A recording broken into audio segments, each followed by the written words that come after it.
In fact, some very large public company investors, as you well know, have been agitating for a net zero policy Yeah. amongst its investees. So when large amounts of money, I mean, if somebody owns 2, 3% of your public company and they are wedded to a net zero approach and are looking to move their money in companies out of companies and into companies based on that, as a chief executive and a board, that's going to move your share price, Yeah. which of course hits you right in the pocketbook because, quite a lot of your personal wealth is going to be tied up in that. And all of a sudden that galvanizes a whole strategy. So Hello, I'm Sumit Bose. Welcome to the nethero podcast.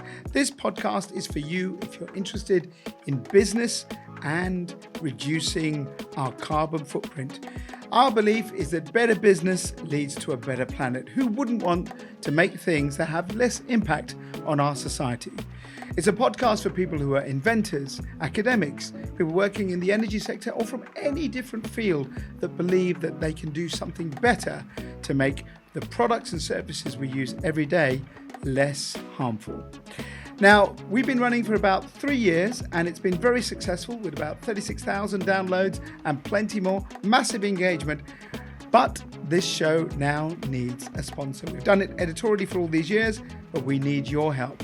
So we know you've got a loyal audience out there. If you'd like to get involved and sponsor the show, then email me on the email just below on your screen. And we'd like to see if you're the right fit for us and that you've got the same vision we have. Now, on to this week's episode.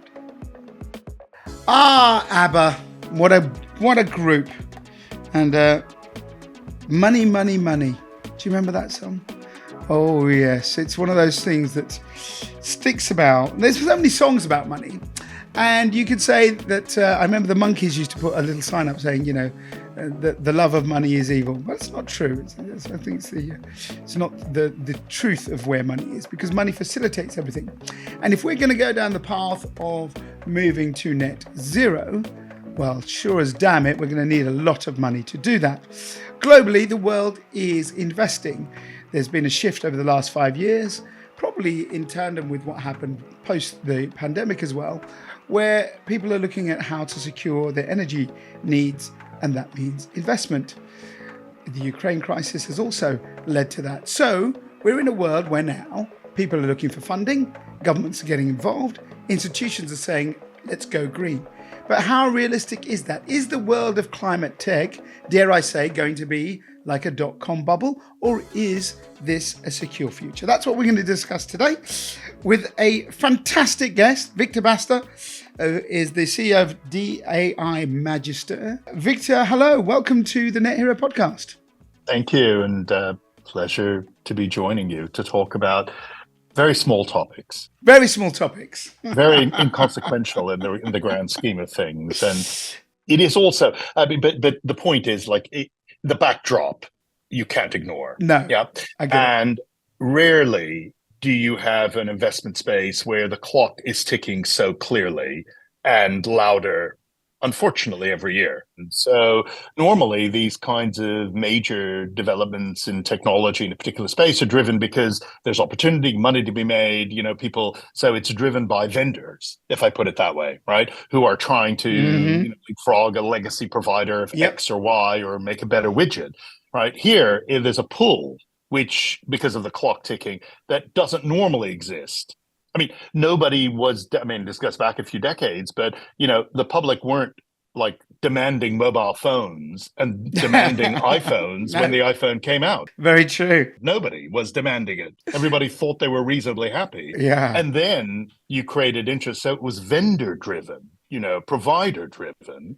There was no clock. Today, of course, it's the opposite. It's the public and the government, yeah. And so that's a really different dynamic. Of course, that's not going away, but it is pretty fundamental to understanding the investment dynamics in climate tech, because you rarely have a market that is guaranteed to be there and grow over the next 10 or 15 years. And you're investing against a guaranteed shift. Let me take the audience back a little bit. So take us through what is DAI Magister, because you're an investment bank, but a lot of people don't know exactly what that is compared to a retail bank. So let's just do some basics of 101 finance. What is an investment bank? What do you guys actually do, and what do you invest in? Well, so we help companies in the growth stage either raise significant amounts of money or be acquired. That's our focus. We do that in Europe with a very large focus on climate tech, also in the US, not exclusively, but a very large focus. And then we do it in Africa and the Middle East. Also, probably half of the companies we work with are in and around renewable energy slash climate tech. So typical client is a company that's already way beyond startup proof points, etc. They aren't yet built with a few hundred million of revenue. They're growing very quickly, and they're looking to do one of those two things: either be acquired for tomorrow's price today, where a buyer sees opportunity, or raise enough money to actually get to tomorrow and be able to scale up. Is it always tech? Because this is the other thing that people say, this is all going to be driven by tech. And we'll go into this in a minute, a bit later. But, some people say there are other elements to this, the societal changes, behavioral change, whatever. But when you're looking at this, are you seeing that the money is kind of where it's been probably the last 40 years, going after technology solutions for the current problem, which is before it was a phone, now it's climate change and the environment. So is everything you're looking at about the kind of tech thing that people go, all right, it's a bunch of geeks creating something that's quite smart? If you focus it in on climate tech broadly, that covers an awful lot of things. That covers, everything from a small nuclear reactor to a piece of weather forecasting software. So it's already a very broad church. Yeah. In there are two types of growth businesses. There's climate businesses that lean a little bit on tech, and tech businesses focused on climate, if I put it that way. Yeah, I get it. Right? Yeah. And the world really does break down into businesses that are basically going to become projects, hydropower or whatever other kinds of there's many, many examples, where there's no innovation really to do. The innovation is to build the thing. And there are a lot of renewable energy developers who don't use any or very little of their own quote technology. And then you have the other side, which is really technology driven. Yeah. And that takes a whole multitude of forms. In its purest state, it's pure software. Software for optimizing plant operations, reducing downtime by X%, right? It's a resource efficiency, making sure all the buses go where they're supposed to go more efficiently, et cetera, right?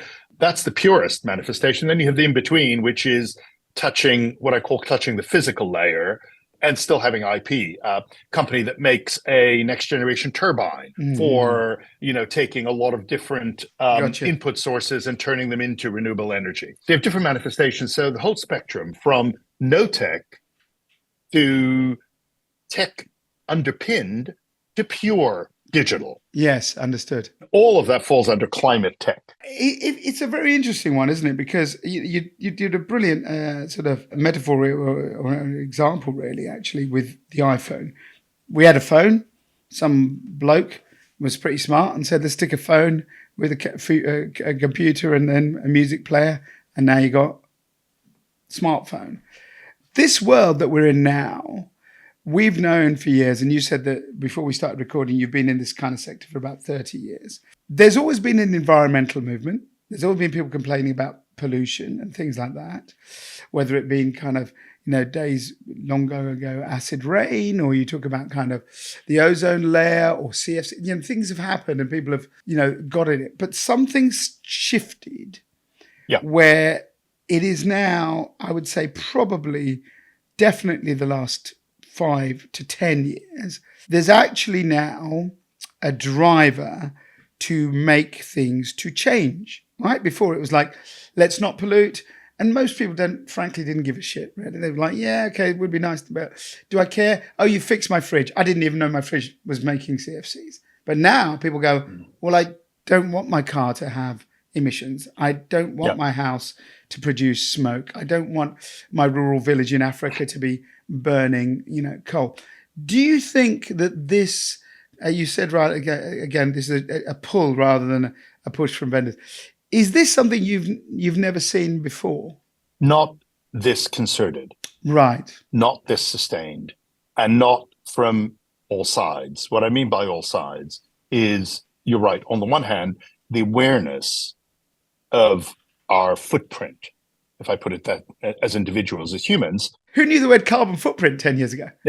Nobody, right? Exactly, yeah. The awareness of it means that people are making a whole series of different individual decisions, right? The other thing that a lot of people underestimate, though, is amongst investors. So large energy companies, and particularly in Europe, for the last few years have had large and small investors asking them every quarterly meeting, what are you doing in renewable? And so they have to have a renewable strategy. In fact, some very large public company investors, as you well know, have been agitating for a net zero policy amongst its investees. So when large amounts of money, I mean, if somebody owns 2-3% of your public company and they are wedded to a net zero approach and are looking to move their money in companies, out of companies and into companies based on that, as a chief executive and a board, that's going to move your share price. Yeah. Which, of course, hits you right in the pocketbook because, quite a lot of your personal wealth is going to be tied up in that. And all of a sudden, that galvanizes a whole strategy. So there is a groundswell, which it should not be underestimated. But equally, the kind of agitation that has been so incredibly successful at board level and towards CEOs has really triggered a move in that same direction. And you also see the effect of that between large European energy groups and American ones. So the European energy groups, by and large, have had more pressure, more visibly over the last 5 or 10 years, right? As a result, not surprisingly, they have shifted even more than their American counterparts towards embracing a renewable strategy and having it be core to their business. And those entities that have been under less direct pressure from a large swath of shareholders have moved more slowly. They've moved and they're pretty deliberate about it, but they've not had the pressure to do it. So the days when we said, well, it would be a good thing if Shell did X, and then that's gone because all of these are responsive to pressure entities and the pressure has just become too much. And therefore, that's why a lot of the activity and a lot of the investment has moved. At the same time, what you are seeing is that the per unit price of renewable energy is kept low because of government subsidies and grants for the time being. And that's deliberate. It's not the first time. I mean, if you remember when the solar panel wave hit many years ago, right? You could not at that time make a solar panel cheap enough to actually be worth putting into your home. And meanwhile, they gave you a chunk of money to go do that. A feed-in tariff, yeah, absolutely, yeah. Right, and then electric vehicles. We are starting to forget that in the early days of electric vehicles, again, you got a lot of money off if you bought an EV, and it sort of primed the pump. So, we are also seeing in different ways, and you've got GB Energy, you've got the IRA, you've got initiatives in Germany, etc. You were seeing in different markets that kind of priming the pump initiative until prices go down. Is it this that makes it different? Is that you said earlier, I said, cheekily, is it a bubble, right? And you said no, it's not going to be a bubble because this is the way we're going, right? This is the game in town because frankly, everyone can see what the hell's happening. But is this the real crux that a bit like major infrastructure rollout more than 100 years ago, electrification, things like that, gas networks, whatever, railways, is it actually that globally, and you mentioned what the new Labour government's doing here with GB Energy and tinkering, what Biden did, other countries are doing it, that you in the investment world, are you waiting for governments to say, right, we are going to back this stuff and we're going to make it easy for you to invest, and we're going to, importantly, give some sort of guarantee? Or are you concerned that these buggers will fiddle endlessly and not let the markets develop? So in a twofold, are they allowing it to happen, in accelerating it, or is there a problem that this is a policy-driven rather than a market-driven innovation? There's already enough. The market doesn't, by and large, I think, need to wait for more or fiddling or whatnot. So it doesn't need those massive policy levers, you don't think? No. So I'll give you an example. So in the US, the IRA, which is already, not, I mean, it's not, a few weeks or a few months old, right? It's been in place for a while. It is really only recently started to kick in. At the same time, you've had a ramp in climate tech investing and a proliferation of different projects and deployments, partly in anticipation of it, partly because they're able to secure some initial funding along the way. There's also underneath the IRA a lot of different state grants, etc. In Europe, both at the EU level and also at individual country level, you've got subsidies, programs, initiatives, etc., already in place, and so which basically either reduces the risk already for people getting into these businesses or enhances their rate of return, right? One or the other. So, sure. Would a 50% increase in government support, increase the value? Of course it would. But so climate tech investing in Europe is already the single biggest sector for growth investment of any sector so far this year. It's about 7 or 8 billion euros of equity and a multiple of that of debt raised amongst these companies. So it's already happening with whatever is, relatively speaking, is already here in terms of government support, grants, etc. I mean, maybe it's controversial because it's very easy to come on a program like this and say, oh, they need to do more, they need to do this, they need to do that. Well, this is what I hear from a lot of people saying, come on, give us that kind of policy framework and undermine it, and then we'll put the money in, because otherwise you're going to pull the plug and all of that. You disagree with that? No. That's a little that's a little extreme. Plus, the other thing also is, again, controversially, but let's look at the downside. Yeah. So you have a situation at the moment going on with Northvolt in Sweden, where the Swedish government's refused to put a chunk more money in. Yep. So you've got the opposite situation. Now, you've got 2 or 3 issues there. One, you've got a company that hasn't been able, for a whole plethora of reasons, to meet its production targets. Plus, they're competing in a battery space where the Chinese are the world's most toned athletes in this space, and this is like right down the middle of the fairway for Chinese competition. And so it is understandable that these sort of businesses will have to be able to make their own way standalone rather than, well.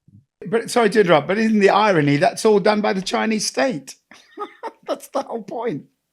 Yes, but pretty much everything is done by the Chinese state. And so, they've done the same thing in terms of, networking equipment in the past, and they've done the same thing in terms of social media. I mean, of course, you can do this across the board. So, yes, is it we can do the geopolitics unfair fight thing all day long. But, you got to live where you are. Yeah, I get what you're saying. Yeah, taken as a given. My point being that what is the role of all of this tax money? The end of it, because it is tax money. Exactly. Using that tax money wisely to prime the pump, meaning to subsidize the deployment of, in one case, solar panels, another case, heat pumps, for example, or EV infrastructure, until the prices are able to go down to a level where it is more than sufficiently competitive with fossil fuels as it scales and the per unit price goes down, etc. That is a very reasonable role for all of this tax money to be deployed. It is not reasonable to basically promise to bring down the per unit cost of renewable energy indefinitely in order, quote, to make it competitive. If you were looking at it through the lens of just, can we live on this planet, etc., you would say, well, look, there's no amount of money that we wouldn't spend to do Yeah, that. of course. And I got all that. But in the real world, I think it's very understandable and sellable to a broad range of taxpayers all around the world that we're going to use your money to prime the pump, quote, only. And then actually these businesses need to survive on their own. And you mentioned about Chinese competition, and of course, in different markets, that becomes like a kind of red rag to a bull. But let's think of it this way: there are two kinds of climate tech companies broadly: those that have intellectual property and those that don't. Yeah. Those that don't are building a facility, building a piece of infrastructure, building a whatever, right? Yeah, yeah. That is not anything new. They're just scaling up. Yeah, just scaling up. Just scaling yeah. up. Yeah. That's fine. So that you may favor a local producer, but you may also be able to buy that technology anywhere. For example, battery technology, which has already been perfected. I mean, you can always innovate, but really it's about how to scale it. The Northvolt problem. The other, where I think companies based in Europe and also in the US really can build competitive advantages, where they've got IP, intellectual property in their businesses. Yep. And there, of course, it is much harder and has been much harder for Chinese companies to compete, where IP really does unlock value. Yeah. And again, that IP can be a turbine that operates in a different way. It can be part of a process to reduce the cost of hydrogen production next to a big manufacturing facility. There's all manner of, it can be chemistry, it can be steel, it can be software, but something where, it is very hard to be able to operate profitably without those key elements of IP. And there, what it's certainly shown is that Chinese competition just simply can't run over a business in the same way. And so there's a degree of defensibility. I see what you're saying. To those sorts of businesses within climate tech. Yeah. And the world at the moment, one of the risks of a lot of government funding beyond a certain point is you end up throwing money at all manner of these things without necessarily being able to discriminate. Which is a massive concern. Yeah, absolutely. And people say, there's a company called BYD. People may have heard of it. And, their latest car, I had a look at it.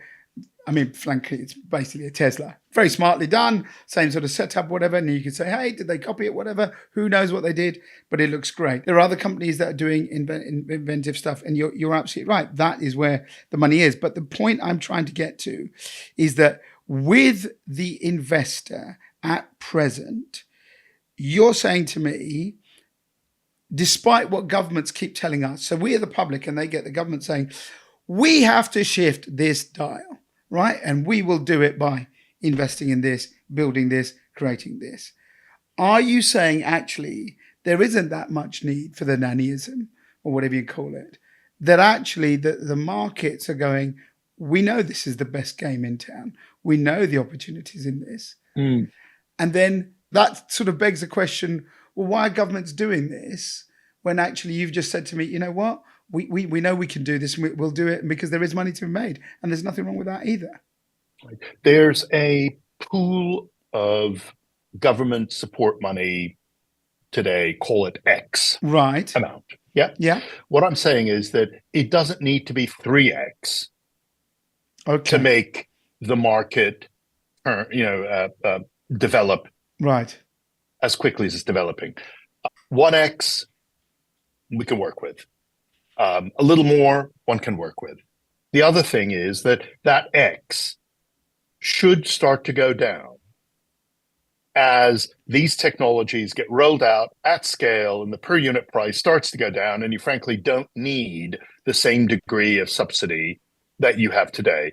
Otherwise, you're simply enriching shareholders That's what people feel. The public feel that's exactly what's happened. That's exactly. We've invested in companies who've made a lot of money from, look at the solar panel thing. Loads of unscrupulous firms made loads by going, oh, we'll install it all. And then they just buggered off, took the money and ran. Same with the creation of, in this country, those retail energy companies that went bust in the autumn of 22. So this is where I think there is that feeling. And again, just one other point on this. I get it. As an investment banker, the idea that some people are saying, and I'm sure you're far more across than me, that yes, we want protection measures, which means some sort of government regulation. So you're taking my money, taxpayers' money, government is giving it to you, but we want you to regulate and run it this way within our confines of that.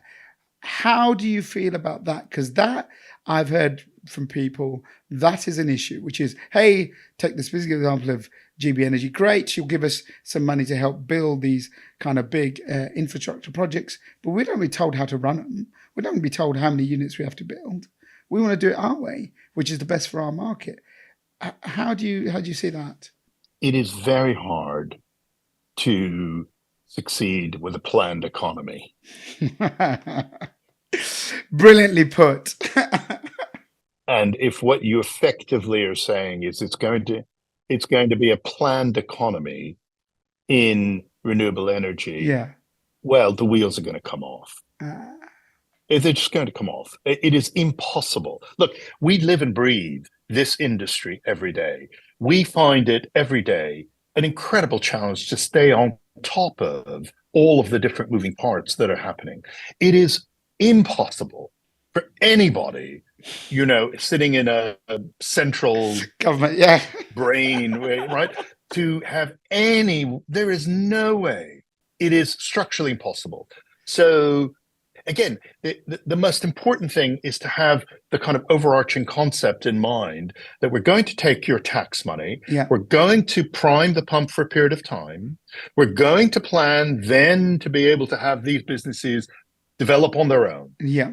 Those businesses that can develop on their own are ones where either they build the factory, plant, etc., and start making this stuff at scale. So we've helped them do that. Or they're able to internationalize their intellectual property, sell their blades or their processes, etc., to other people at some degree of scale. And then they don't need us anymore, and you don't need to keep funding it. That's the overall program. The idea of being able to direct, okay, where, I am going to tell you that the right answer is X. For example, wind turbines. Okay? Yeah. Somebody could have decided, you know what, we're going to do only wind. No, we're not going to do any wind. And then it's impossible to have a long-term legislated strategy based on thread by thread. I'll give you another example. Small-scale nuclear. The word nuclear is like a four-letter word to quite a lot of people. You look at it through another lens, and it is more expensive initially, but the incremental cost of a unit of renewable energy is effectively zero after that, right? Correct. So close to zero as you can get it.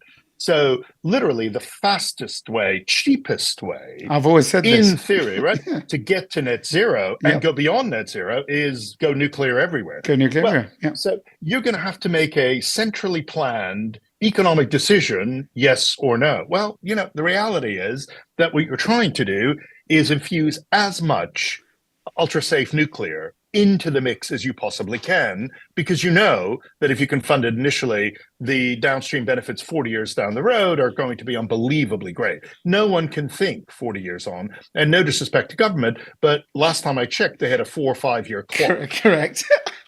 So this is the biggest problem with this kind of planned economy in renewable energy, is the people making the decision at that point in time have a structural 4 or 5 year clock. They're making a decision about something which is a 50-year clock. Before we go, investors, right? Well, someone said to me on a podcast, there isn't a lack of money. It's about a lack of will. Or let's put it this way, appetite for risk.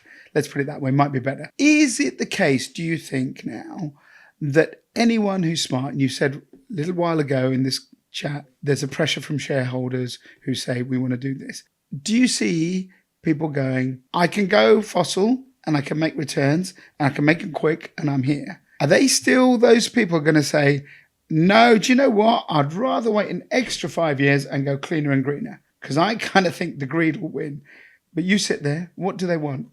Well, when you say they, the investors.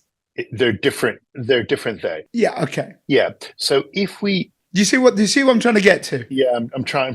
Yeah, exactly. So there's two or three different vantage points. I'm going to answer it from a point of view you didn't ask, and then I'll answer it from a point of view you asked. Yeah, Well because I done. think it's Good. important to have Good then. both. Okay. Yeah. Yeah. So I'm going to answer it from the point of view of growth companies and investors backing those growth Yeah. companies and people starting those businesses.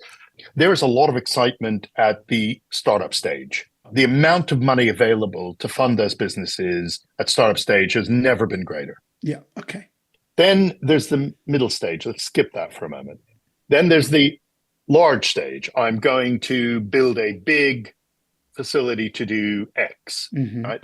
There's a lot of infrastructure money available to fund that. Okay. So we got enthusiasm at the beginning and we got ability to fund the big thing at the end. Right. The problem is the chasm in the middle.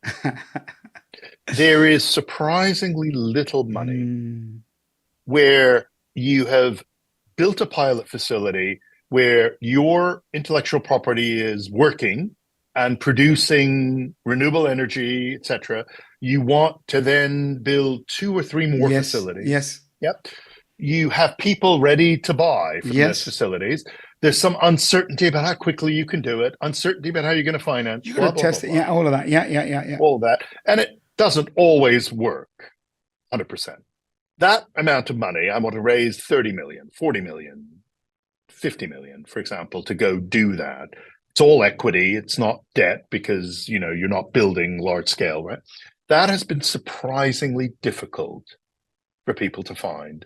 And so there are dozens, maybe hundreds of worthy European climate tech companies that are at the end of that first stage, naturally ready to go to the second stage, and simply can't find the it cash. Very hard. Exactly.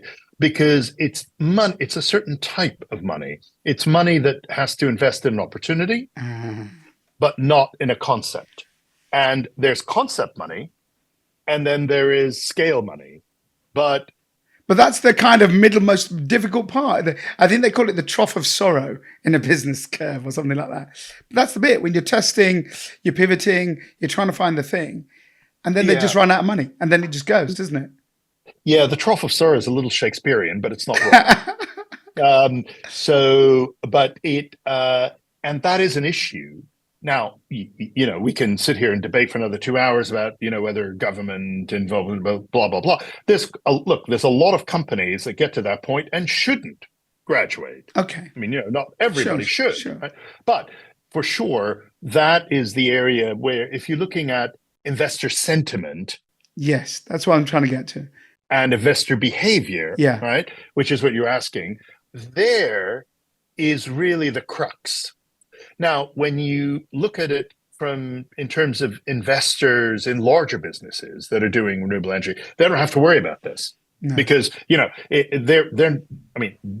will fund all of it internally, right? Not surprisingly, actually, in the first scenario, I said that trough of sorrow, to use your words, actually. People putting up money in that stage, actually more and more are strategics.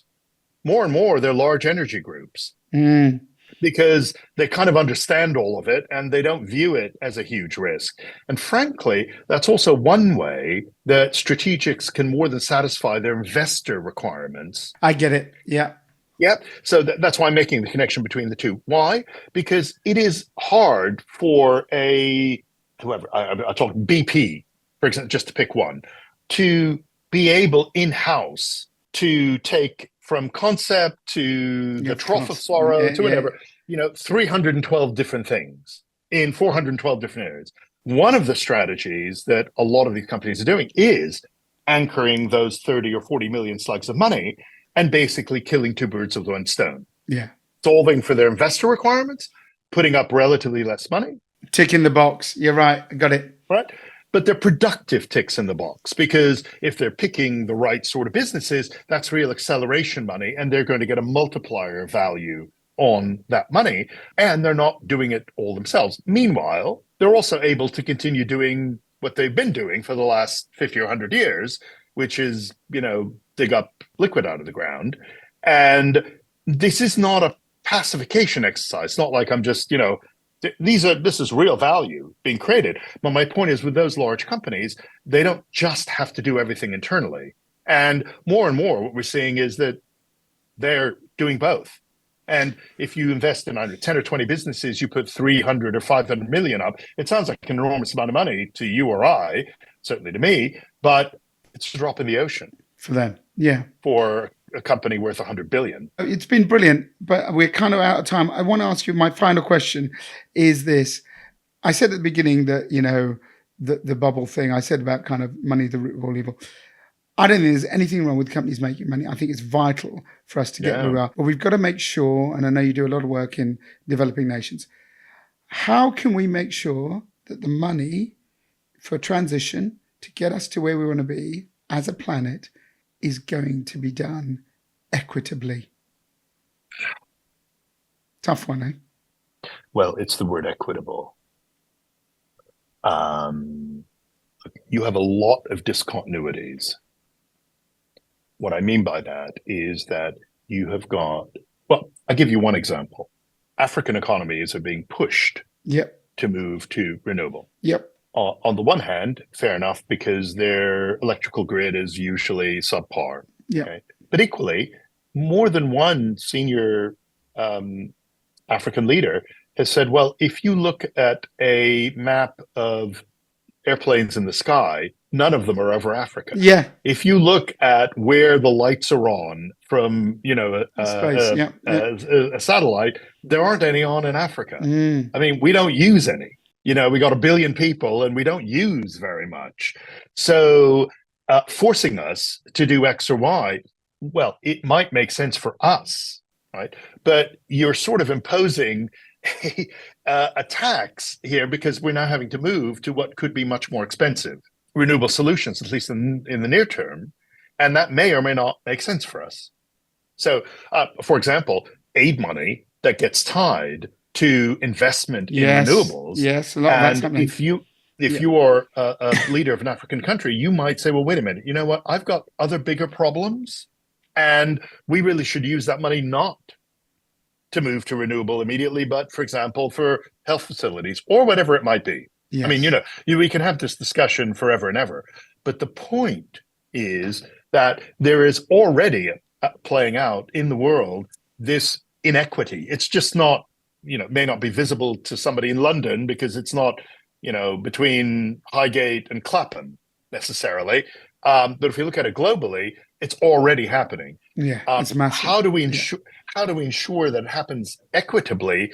I mean, the right answer is that there should be different degrees of pressure depending on existing carbon footprints. That is not the case. In fact, it's not quite opposite, but it's applied pretty much across the board. The idea is that we want to go to renewable everywhere as fast as we can. There are certain regions, frankly, where that's lower priority because they're not doing very much damage. Correct. Right?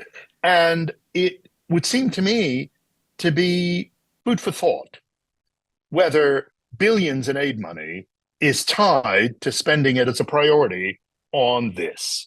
Rather than saving people from diarrhea and malaria. I couldn't agree with you more. I'm much less concerned about the difference between Highgate and Clapham at the moment. Do you know what? It's been an absolute blast, Victor. Thank you. An investment banker with personality. There aren't many. So you're there in my good books. Well, this exception proves the rule. So at least look, you managed to look. It's credit to you. You found the one. Okay, fine, whatever. Anyway, brilliant. Thank you very much. I think it's really great stuff, and so much for bringing this to our audience because I think it's really important to understand the realms of finance. Thanks very much, Victor, for your time. Thank you. Thanks again. Thanks for having me. No problems. If you've been watching and you've enjoyed this, get in touch. Tell us what you think about what Victor said. Use the hashtag FutureNetZero NetHero Podcast. And if you'd want to be on the show, remember, email nethero@futurenetzero.com. Until the next episode, goodbye. You've just heard the Net Hero podcast from FutureNetZero.com. Join us as we help you find ways to cut your carbon footprint as we head towards net zero. Subscribe and follow us on social media. FutureNetZero.com. Better business, better planet.